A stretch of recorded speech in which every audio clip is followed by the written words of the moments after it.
Le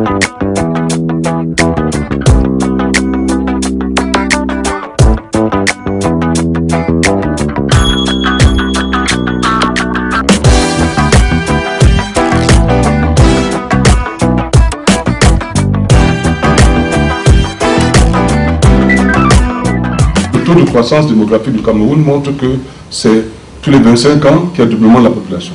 Et ça permettait aussi de formuler une réponse à la fameuse question du chef de l'État: quel Cameroun voulons-nous pour nos enfants? Donc c'était ça, la vision. Une vision, c'est pour ça qu'on a baptisé ça vision 2035. De 2010 à 2035, vous avez vos 25 ans. Le budget étant l'instrument principal d'exécution du plan, pour ce qui concerne tout au moins la part d'effort qui est demandée à l'État.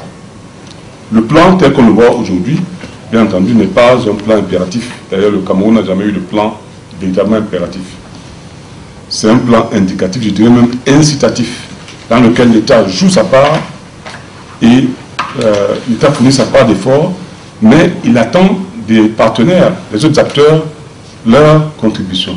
C'est pour ça que dans l'élaboration de stratégies sectorielles dont j'ai parlé tout à l'heure, qui entrent dans le cadre du DSCE, ces stratégies sectorielles ne sont jamais des stratégies qui ne concernent que l'État. Elles sont élaborées de manière participative, avec l'appui et la contribution de tous les acteurs de développement. Dans les années à venir, quand on regarde sur les 15, 20, 25 ans à venir, on a un certain nombre de défis que nous voulons relever si le Cameroun veut continuer à exister comme État et se faire entendre sur la scène internationale. Le premier de ces défis est celui de la consolidation de l'unité nationale et du processus démocratique. Pourquoi c'est un défi? Parce que le Cameroun est une mosaïque ethnique, une mosaïque linguistique, une mosaïque religieuse, une mosaïque politique. Il y a des corporations de toutes sortes. Le deuxième défi, c'est de faire tout cela en consolidant en même temps le processus démocratique. Consolider le processus démocratique pose le problème de l'état de droit, il pose le problème de la promotion du respect des libertés individuelles et collectives, ça pose le problème de la séparation des pouvoirs, ça pose le problème de l'émergence d'une société civile qui soit forte mais aussi responsable, et ça pose le problème également de la participation de tous les acteurs à la vie sociale. La consolidation de la démocratie est un processus qui n'est pas encore gagné. Il faut que nous le gagnions si nous voulons que notre pays puisse libérer les forces vives qui sont les siennes. Pendant la période de mise en œuvre du document de stratégie pour la réduction de la pauvreté, donc 2003-2007, le taux de croissance est même moyen, c'est même ralenti à 3,5%. Et on se rend compte qu'on n'a pas pu réduire la pauvreté depuis 2001. Le taux de pauvreté est resté à 40%. Ça veut dire que 4 Camerounais sur 10 vivent avec un revenu inférieur au SMIC. Le troisième défi est le défi socio-démographique. La population reste extrêmement jeune, n'est-ce pas? Elle reste extrêmement jeune. Donc, c'est une population qui est essentiellement à charge. C'est-à-dire qu'elle pèse sur le système de santé. Elle a des exigences en matière d'emploi, elle a des exigences en matière d'éducation et de formation qui sont extrêmement fortes. Nous ne pouvons pas espérer aller plus loin, nous ne pouvons pas espérer accélérer la croissance et faire de grandes réalisations si nous ne sommes pas capables de mieux gérer les ressources dont nous disposons. Voilà. Je voudrais passer rapidement sur ces objectifs, sur la vision, pour dire encore que la vision, dans la déclinaison de la vision, vous avez plusieurs étapes qui ont été identifiées, plusieurs objectifs intermédiaires qui ont été identifiés. Réduire la pauvreté à un niveau socialement acceptable, que nous avons jugé être le niveau de 10% de pauvres. Il faut atteindre l'étape de pays à revenu intermédiaire, atteindre le niveau de pays, le statut de pays, le niveau pays industrialisé, et ainsi de suite. Le DSCE est une stratégie qui s'appuie sur 3 axes. Le premier axe, c'est l'accélération de la croissance. Le deuxième axe, c'est la création d'emplois décents. Le troisième axe, c'est la gouvernance et la gestion stratégique de l'État. La gouvernance comporte à la fois le renforcement de l'État de droit, il renforce la lutte contre la corruption et les détournements. J'ai parlé de l'amélioration de l'environnement des affaires. Mais la gouvernance, c'est aussi, c'est pour ça que nous avons parlé de gouvernance et gestion stratégique de l'État. Dans le volet gestion stratégique de l'État, il y a la décentralisation, qui est une option irréversible. Il faut aller vers plus de décentralisation parce que l'échec de la politique aménagement du territoire actuel, précisément, demande qu'on ait plus de décentralisation. Il faut que les régions, les départements, les collectivités, les communes puissent davantage être impliqués. Il faut cesser de concentrer les choses. Il faut aller, il faut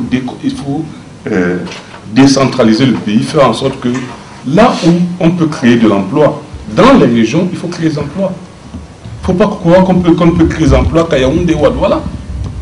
L'État n'est pas là pour cultiver le macabo ou des plantains. Mais l'État doit pouvoir être vigilant pour que celui qui veut cultiver le macabo et le plantain puisse recevoir l'appui nécessaire. Les quelques éléments que je voulais porter ici à votre attention dans cette conférence débat sur la vision 2035, je vous remercie de votre attention.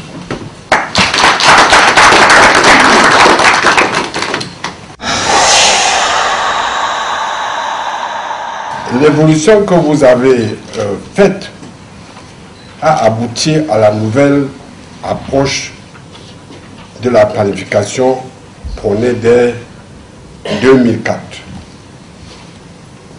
Et elle a abouti à la vision actuelle de 2035 avec les défis que vous avez soulignés, défis de consolidation de l'unité nationale, consolidation du processus démocratique, de la croissance économique et de l'emploi, défis démographiques et défis de la gouvernance.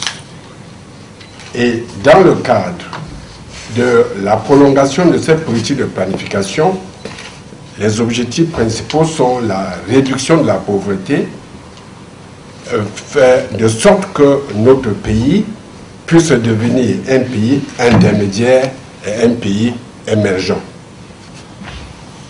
Le document que vous venez de parcourir en diagonale a été élaboré sur la base d'un processus participatif, ce qui est très très important. Parce que pour que ce document soit réalité, il faut que la population concernée y participe. Mesdames, Messieurs, c'est un grand plaisir d'être parmi vous. J'ai lu avec intérêt la vision 2035 et très curieusement, depuis quelques années, je travaille énormément sur la stratégie de développement ou les visions dans plusieurs pays du monde. Il n'y a aucune expérience dans le monde du développement uniquement basé sur le marché.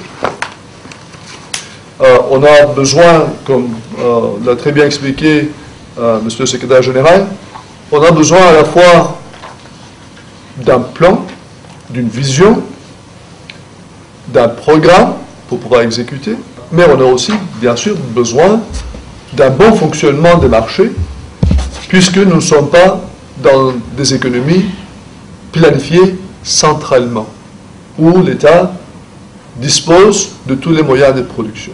Donc, on a besoin de la participation de tous les acteurs économiques dans le processus de développement, mais une participation dans le cadre d'une vision commune. La stratégie de développement ne peut pas se baser sur des recettes simplistes. Vous avez eu l'expérience dans votre pays, mais beaucoup de pays en développement ont eu l'expérience pénible avec des politiques imposées par les institutions internationales. Donc, une stratégie de développement doit se baser sur la réalité du terrain. Nous devons faire notre travail.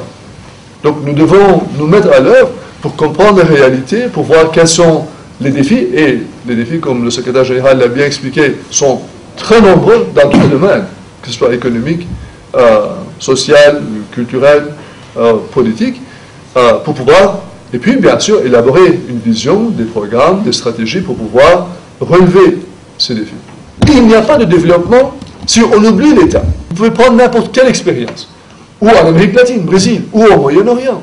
Il n'y a pas d'exemple de développement réussi sans le rôle de l'État. Dans notre politique de développement, nous devons très bien suivre notre environnement international et aussi notre environnement, bien sûr, économique et social dans le pays. Et ne pas avoir peur, justement, d'actualiser notre stratégie, nos politiques d'exécution. Dans les 10 prochaines années, on va toujours se trouver dans une période pleine de risques, pleine d'incertitudes au niveau économique et financier. Ça veut dire quoi? Ça veut dire que la phase initiale de la mise en œuvre de cette vision aura lieu dans un cadre international extrêmement difficile. Et donc, il faut en tenir compte de cela. Donc, nous ne sommes pas encore sortis de la crise. Toute cette politique de développement, la mise en œuvre de la vision, va devoir tenir compte de ce contexte dynamique mais extrêmement risqué. Et donc, je vous souhaite tout le succès, toute la réussite, et je vous félicite à nouveau dans l'élaboration d'un tel document. Merci, monsieur le modérateur. Merci de votre appréciation sur le document de stratégie pour la croissance et l'emploi qu'a présenté M. Mbassa. Merci pour nous avoir fait partager le résultat de votre expérience et de vos observations en matière de développement international. Dans ce cadre, vous avez souligné l'insuffisance du consensus de Washington. Vous nous avez dit qu'il n'y a pas de recette miracle. C'est-à-dire qu'il faut adapter la planification au contexte où elle doit être exécutée. Je voudrais dire que pour essayer d'introduire mon propos, je dirais, de celui de Mme Clodac, on comprend très bien qu'on parle d'un cadre général qui est le DSCE. On parle d'une analyse faite par le professeur du contexte de la mise en œuvre d'une stratégie. Et aujourd'hui, on nous demande d'essayer de voir comment est-ce que l'Union européenne contribue à ces efforts de développement de notre pays. Donc, avec votre permission et peut-être pour une meilleure compréhension de l'assistance, je souhaiterais peut-être que Madame prenne d'abord la parole. Et en effet, les premiers accords de la relation de ce qu'on appelle relation avec les ACP étaient signés à Yaoundé en 63 et 69, qui donnait déjà les avantages commerciaux et une aide financière aux 18 pays, surtout anciennes colonies de la France. Après 5 accords, on les appelle ça de Lomé.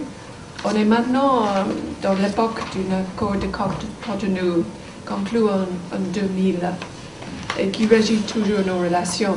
Ces accords sont financés par ce qu'on appelle les fonds européens de développement, qui sont des grands fonds hors du budget de l'Union européenne et ils s'étalent sur 5 années.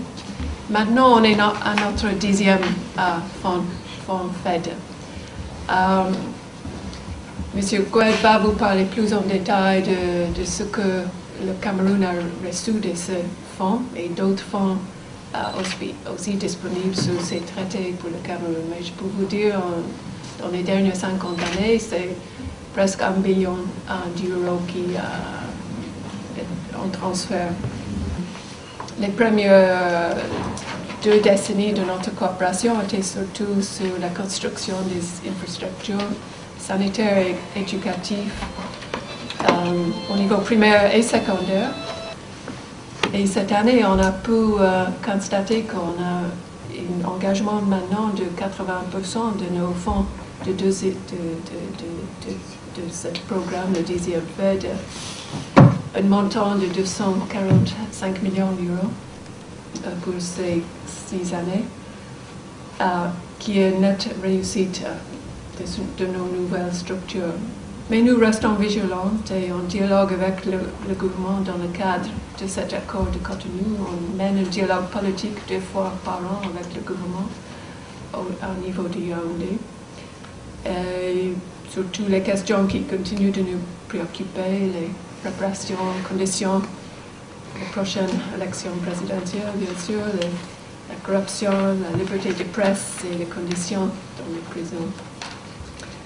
Dans le cadre du 10e FED, nous avons établi ensemble avec le gouvernement une liste des engagements en matière de gouvernance qui étaient intégralement choisis et formulés par le gouvernement, qui sont discutés et suivis dans ces régions.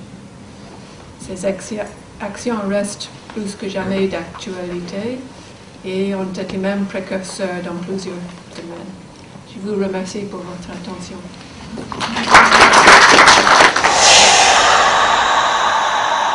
Aujourd'hui, on est régi par l'accord de Cotonou qui a été signé en 2000, révisé en 2005 et je dirais une autre révision est attendue dans les prochains jours. L'Union européenne est le premier partenaire du Cameroun, tant au niveau commercial que pour les actions de développement. Ces conventions font l'objet d'évaluation. L'Union européenne est représentée par une délégation. L'interlocuteur, c'est l'ordonnateur national qui représente le gouvernement. Et dans les procédures du FED, il est considéré comme maître d'ouvrage. Avant 2006, il faut savoir que l'ordonnateur national avait des cellules, je dirais, par secteur. On a constaté que ça ne fonctionnait pas. C'était différents interlocuteurs qui chacun avait accès directement à l'ordonnateur national et je dirais la coordination de toute la coopération posait quelques problèmes. Le premier FED a été signé en 1959 pour 20 millions d'euros, 21 millions. Et le FED en cours, 10e FED, 2008-2013, 245 millions d'euros. Voilà des routes très anciennes, hein, pour ceux qui s'en souviennent, qui ont reçu des financements de l'Union européenne. Et dans le cadre du 9e FED, tout est fait récemment, notamment l'année dernière, en septembre et octobre de l'année dernière, on a réceptionné des travaux sur Garoua-Figuier et Mouyakouba. Constatons que l'Union européenne intervient pratiquement dans tous les secteurs d'activité économique et sociale de notre pays. On a vu certains chiffres. Bon, maintenant, M. Bouette, je crois, il read ma lips. Il avait lu mes lèvres, comme les anglophones disent. Je voulais demander à tous les intervenants de mettre à la disposition de l'ambassade leur intervention pour question de dossier. Maintenant, on va se tourner vers l'Assemblée pour prendre les questions et je vous demande, à titre de rappel, d'aller droit au but.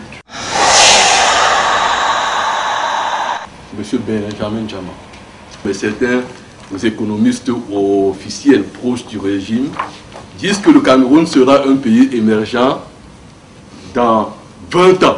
J'aimerais savoir si vous y croyez. Moi, je n'y crois pas. Je n'y crois pas parce que déjà le financement de ce plan balbutie, est en plein balbutiement. Certains investisseurs traînent des pieds et le gouvernement envisage de lancer un emprunt obligataire à Douala. Bon. Est-ce que vous êtes sûr de récolter suffisamment de fonds? Il y a un problème que vous avez à aborder, c'est l'emploi. Vous dites qu'il faut soutenir les PME. Or, l'action de l'État à ce niveau souffre d'un manque de lisibilité, seulement long. Est-ce que vous avez des projets à ce niveau? Bon, moi je demanderai à M. Djama de repartir dans la lecture de la vision. Le professeur tout à l'heure disait le rôle économique de l'État est très important, il faut le définir. C'est pour ça qu'on a d'abord fait la vision avant de faire le DSE. Quel est le rôle que nous voulons voir l'État jouer à l'avenir? Dans le Cameroun de 2010, ce n'est pas le Cameroun de 1970. Il y a seulement des entrepreneurs qui sont là, qui veulent investir. Est-ce que l'État doit se remettre à planter du macabo, du plantain, de l'INIAM, etc., etc. Parce que c'est ce que l'État a fait à un moment. Malheureusement, ces structures sont devenues des structures budgétivores. Parce que l'État, je suis désolé, il sait faire beaucoup de choses, mais il y a aussi des choses qu'il ne sait pas bien faire. Donc, je crois qu'il faut que nous regardions notre pays en face. Qu'on se regarde en face. Parce que c'est facile de dire, c'est tel ou tel qui a été mis là-bas, mais on a mis des gens de toutes les régions. Et tous ont échoué. Donc, il faut bien que nous regardions comment, qu'est-ce que l'État, dans le contexte du Cameroun, peut faire. L'État choisit les projets dans lesquels il va. Encore une fois, c'est un État stratège. Pourquoi il va dans le projet à l'extension de l'UQAM, en fait, qu'on appelle aujourd'hui le projet Rio Tinto? Parce que le projet qui doit prévoir une nouvelle aluminerie dans l'ancienne portuaire de Kribi, le projet actuel a aidé actuellement, l'aluminerie produit 100 000 tonnes. À Kribi, on va vers un projet de 1 200 000 tonnes. Bon. Ce projet doit impliquer la construction d'une centrale hydroélectrique à Sombengue, 950 MW, c'est-à-dire la production actuelle de la Sonel. En 2025, toute la zone CEMAC sera devenue émergente. Nous disons 2035, et vous nous dites que nous sommes... Alors que nous représentons 60% de la CEMAC. Mais la CEMAC dit que la zone peut être émergente en 2025. Le plan économique régional, le programme économique régional qu'on vient d'adopter, que l'État vient d'adopter il y a quelques mois, dit bien 2025. Bon, maintenant, nous avons fait notre propre évaluation avant que le plan économique, le programme économique régional ne soit adopté. Bon, peut-être qu'il se base beaucoup sur les pétrodollars de la Guinée équatoriale et autres, mais nous nous basons sur ce que nous avons. Et nous pensons qu'en 2035, je dirais au plus tard, si les choses se passent normalement, il n'y a pas de raison que nous ne soyons pas. Et à remercier infiniment toute l'ambassade du Cameroun d'avoir pu organiser cette conférence et à tous les intervenants pour leurs brillants exposés respectifs. Mes questions vont s'adresser à M. Bassa et à Mme O'Brien. La question à M. Ngassa va tout à fait à M. Bassa va dans le sens exact de la question de M. Benjamin Diama. Mais je ne dirais pas que je critique le plan, je dirais simplement vous avez brossé de manière très claire les défis que le Cameroun va relever demain. Mais on est dans un monde mondialisé, dans lequel les enjeux ne regardent pas simplement le Cameroun, mais il y a également des enjeux régionaux. Et pour faire effectivement atteindre les taux de croissance dont vous avez parlé, pour arriver à la fois à une redistribution de cette croissance au niveau des populations, il faut une croissance importante, il faut des investissements importants. D'où vient l'argent? De l'aide? Vous levez ça de l'épargne intérieure, ou bien vous attendez des investissements étrangers? Et si c'est des investissements étrangers, qui s'endettent? L'État camerounais, les entreprises camerounaises? Et comment est-ce qu'on s'engage à accompagner les entreprises camerounaises pour qu'elles aient accès à ces financements extérieurs nécessaires pour créer effectivement la compétitivité pour nos entreprises? Et alors je me dirais directement avec Mme O'Brien, l'Union européenne tient énormément un double discours. C'est-à-dire qu'on nous dit à la fois on va apporter une aide au secteur privé en Afrique, mais le discours de M. Union était assez éloquent. Il n'a parlé que des accords entre l'État camerounais et l'Union européenne. À aucun moment, il n'est apparu une seule ligne disant voilà des lignes de crédit qui sont destinées à des entrepreneurs camerounais. Nous ne sommes pas tous ici dans la salle des représentants du gouvernement premièrement. Il y a également des hommes qui voudraient entreprendre au Cameroun et qui trouvent tous les barrages possibles parce qu'ils n'ont pas accès à des crédits. Effectivement, lorsque vous adressez à des organismes tels que Bio ou un certain nombre de fonds, ou en tout cas d'organismes qui sont créés en Europe pour pouvoir faciliter les investissements en Afrique, on vous dit, voilà, écoutez, on va vous donner 25 000 euros ou 20 000 euros. Je veux dire, on ne crée pas la dynamique économique véritablement avec 20 ou 25 000 euros. Et lorsque vous adressez à d'autres États, organismes également, tels que la Banque mondiale ou en tout cas l'AFC, on vous dit, on ne traite qu'avec les États. Alors pour les entrepreneurs africains qui veulent entreprendre dans leur pays, dites-nous quelles sont les politiques claires de l'Union européenne en cette matière pour permettre à des jeunes entrepreneurs africains de dire, voilà, nous avons un projet hospitalier, nous avons un projet agricole qui coûte tel, et voilà comment est-ce qu'on peut le faire, on peut le mettre en œuvre. Je vous remercie. Merci. On a créé des centres de gestion agréés où on encadre les PME pour faire leur comptabilité. Bon. On est en train d'aller vers... On a mis dans le DSE le fait que tout grand projet d'investissement, on doit réserver au moins 30% du coût du projet au PME. Depuis plusieurs années, l'Union fait avec les fonds de développement plus des programmes de crédit exprès. Ils étaient trop onéreux pour des fonctionnaires à gérer. Et tout ça est maintenant dévolu au secteur privé. Et là, les aides de l'Union viennent au Cameroun à travers la Banque européenne d'investissement, où il y a un gros programme en cours avec les banques camerounaises pour les prêts. Mais le Cameroun a une bonne tradition de crédit, même au crédit aux petites crédits que la banque ne fait pas. Au lieu que les jeunes Camerounais pensent à s'exiler, qu'est-il fait pour qu'au niveau Cameroun, on dote notre pays d'infrastructures adéquates, c'est-à-dire de l'école de football ou des centres de formation tels que c'est fait ici, autofinancés par les municipalités ou bien l'État. Comment se fait-il qu'au sud du Sahara, à travers des années, les entraîneurs de football sont toujours les étrangers? Et pas que la coopération, on ne tourne pas le dos à la coopération, mais on se pose des questions. Et la question que je pose ici a été posée dans des journaux, par des journalistes, etc., etc. Comment ça se fait?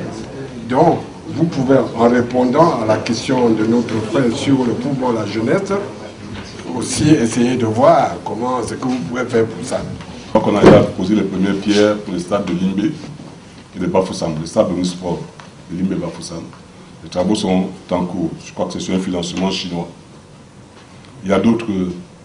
On avait en fait un programme beaucoup plus vaste avec la Chine parce que c'était un programme d'une dizaine de stades. On a dû ramener ça d'abord à ce niveau-là pour clarifier un certain nombre de choses. Donc, le problème des équipements sportifs est un problème important qui est posé et qui doit pouvoir trouver solution. Maintenant, nous avons, dans la discussion avec le ministère des Sports, nous avons dit au niveau du ministère des Communes, nous avons dit que le problème n'est pas seulement sur l'équipement sportif. Il faut qu'il y ait une politique sportive qui puisse permettre de rentabiliser ces équipements. C'est la parole à M. l'ambassadeur pour dire le mot de la fin. Je voudrais vraiment remercier les intervenants. Vous avez facilité beaucoup ma tâche. Je remercie aussi les gens qui ont posé des courtes questions, même de longues questions si elles avaient, et toutes les questions avaient un sens. Merci. Vous avez la parole. Je crois que je ne me suis pas trompé en proposant ce thème. Ce thème, l'on trouvait peu porteur, peut-être pas sujet à polémique ou à passion, mais je crois quand même que, indépendamment de tout ce qu'on fait, comme je le dis toujours ici, nous avons la famille au Cameroun, donc nous rentrerons au Cameroun, nous devons voir quel Cameroun pour demain. C'est pour ça que j'ai pris ce thème et je remercie ici le ministre de l'économie parce que je lui ai posé le problème pour avoir déplacé le chef de cette grosse administration. Je sais qu'ils ont beaucoup de travail.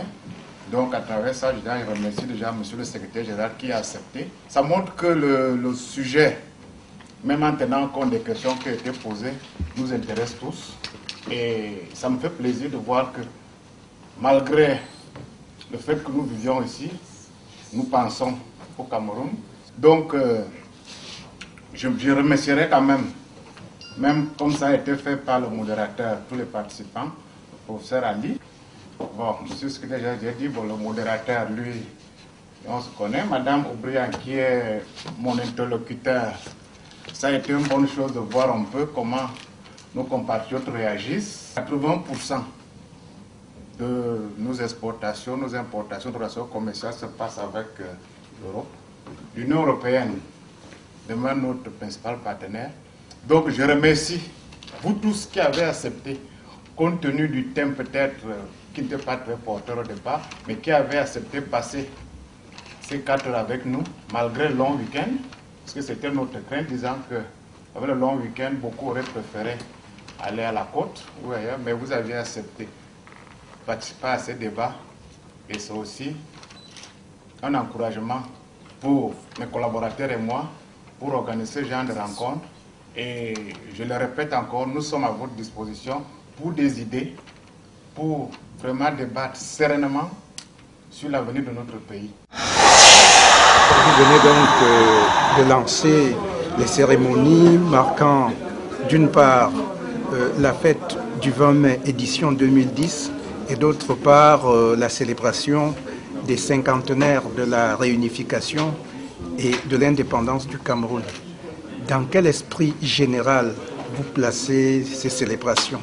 Le chef d'État l'a dit, 2010 c'est l'année du cinquantenaire et en fait est un prélude pour le cinquantenaire de la réunification qui aura lieu l'année prochaine. Donc durant cette cérémonie, du moins cette manifestation, nous devons tenir compte d'un certain nombre de choses. Nous sommes partis de très loin, les gens qui connaissent l'histoire du Cameroun. C'était pas facile, beaucoup ne donnaient pas, mais malgré les différentes vicissitudes, après 50 ans, nous avons eu, je crois, et c'est reconnu par les observateurs avertis, nous avons eu 2 grandes victoires. Nous avons l'unité nationale qui est là, qui s'améliore, même dans les grands pays, ça s'améliore toujours, mais nous avons au moins, c'est une réalité au Cameroun, il y a une unité nationale, et nous avons la paix. Et maintenant, le thème de la conférence, c'est justement parce que maintenant nous devons voir pour le futur, pour avoir un Cameroun prospère, un Cameroun respecté. Et aujourd'hui, les problèmes économiques sont là. C'est dans cette optique que moi j'ai choisi ce thème qui projette le Cameroun comme pays émergent en 2035. Donc pour moi, je dis, nous avons deux réussites. Premièrement, l'unité nationale, c'est un acquis au Cameroun aujourd'hui. Nous avons la paix. Et puis maintenant, je crois qu'il nous reste à peaufiner notre économie pour être un pays émergent, comme disaient les différents intervenants, créer la croissance et donner l'emploi au Cameroun, parce que l'emploi quand même, c'est un problème que nous connaissons tous et qui mérite d'être traité d'une façon, je dirais, spéciale. Oui, Excellence, quel message vous adressez à vos compatriotes installés en Belgique à l'occasion justement de ces célébrations des cinquantenaires et de la fête de l'unité? Non, je commencerai par le plus simple. Je souhaiterais qu'ils